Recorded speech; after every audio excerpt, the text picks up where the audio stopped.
My name's Deacon Wojciechowski. I'm a seminarian for the Diocese of Saginaw. I would say that my call to the priesthood really started to pick up momentum in my college years.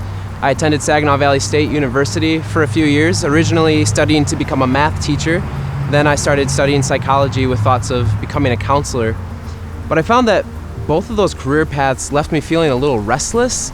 I still kind of had this desire to teach. I had a desire to counsel, but as far as a career option, I just felt like I wanted to do something more. I just felt like maybe God had formed me for something else, for something more than just those two different routes. At the same time that I was feeling kind of that restlessness, I also was growing more in my faith when I was in college. I was starting to see the beauty, the truth, and the goodness of the Catholic Church. I started growing in this relationship with the Lord.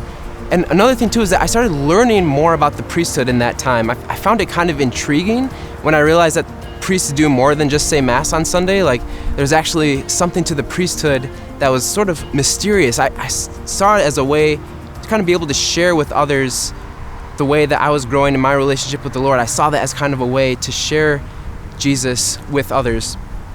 So I have all those things happening in my college years, and I started crying out for a sign. I said, God, if you are calling me to be a priest, then make it blatantly obvious. Like, throw me some sign so that I know that you want me to be a priest, and I'll do it. And that blatantly obvious sign never came. I never was fully convinced that I was supposed to be a priest.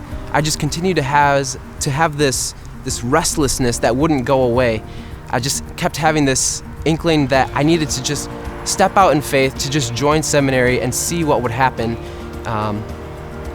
And I would say that in the midst of that restlessness, and then in choosing to go to seminary, this image that I kind of got when I was praying about this in retrospect was that I was wanting Jesus to yell at me from afar what he wanted me to do. Like, I want you to be a priest. And that didn't happen. Instead, what happened was that all Jesus said was, just come closer to me. Come closer to me.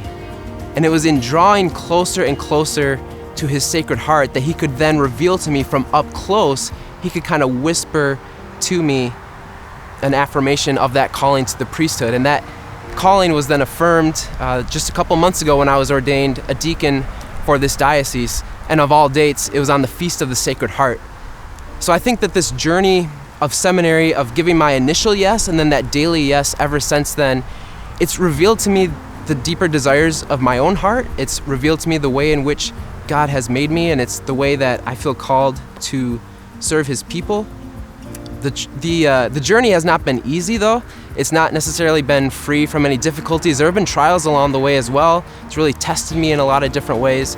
But I would say that the graces that have come in the midst of the seminary journey, the friendships I've been able to form, the healing that I've gone through, the relationship I've been able to cultivate with the Lord in prayer, all of these things have been made possible on this journey of seminary because I gave him that yes, and I try to continue with his grace to give him that yes each and every day.